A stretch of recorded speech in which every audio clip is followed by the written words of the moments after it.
دوسری جنگ عظیم کے دوران یہودی کمیونٹیز نے پوری دنیا میں نازی جرمنی کی مصنوعات کا بائیکاٹ کیا تاکہ ظلم کے خلاف مزاحمت کی جا سکے۔ ایک ایسا عمل جس نے عمر برغوثی کی بی ڈی ایس تحریک کو دہائیوں بعد متاثر کیا۔ ابتدائی طور پر بی ڈی ایس نے صرف اسرائیلی کمپنیوں کو نشانہ بنایا، نہ کہ کوکا کولا یا کہ KFC جیسے عالمی برانڈز کو، لیکن غزہ میں تازہ تشدد اور عالمی غصوں کے بعد بی ڈی ایس مزید مضبوط ہوا اور اپنی توجہ ان کمپنیوں تک پھیلائی جو اسرائیل کی فوجی کارروائیوں کی حمایت کرتی ہیں۔ To boycott their company, to force their company to abandon illegal projects in Israel. مثال کے طور پر حالیہ تنازعات کے دوران میک ڈونلڈز اسرائیل نے اسرائیلی فوجیوں کے لیے مفت کھانوں اور رعایتوں کا اعلان کیا، جبکہ دیگر امریکی برانڈز نے بھی اسرائیل کی حمایت کا اظہار کیا۔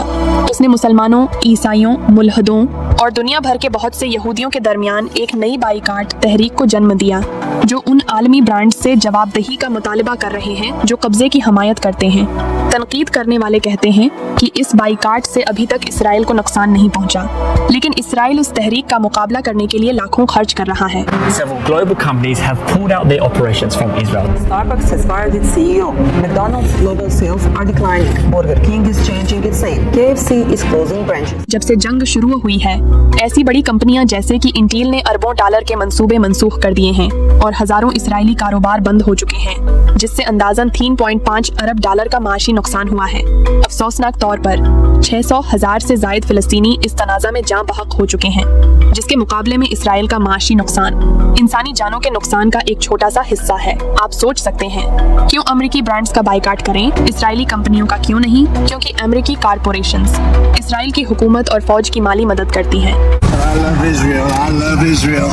Because everybody knows the United States is a friend of Israel. 2,000 U.S. troops are now in Iraq. یہ برانڈز 57 مسلم اکثریتی ممالک میں بھی کام کرتے ہیں، جہاں وہ روزانہ تقریباً 2 ارب صارفین تک پہنچتے ہیں۔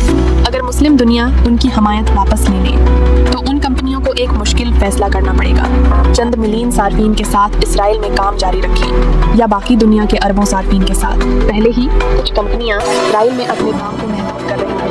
اسٹاربکس اور میک ڈونلڈز نے اپنی شاخیں بند کی ہیں اور ان کی فروخت میں کمی آئی ہے۔ یہ اچھا لگتا ہے، لیکن ایک تشویش ہے۔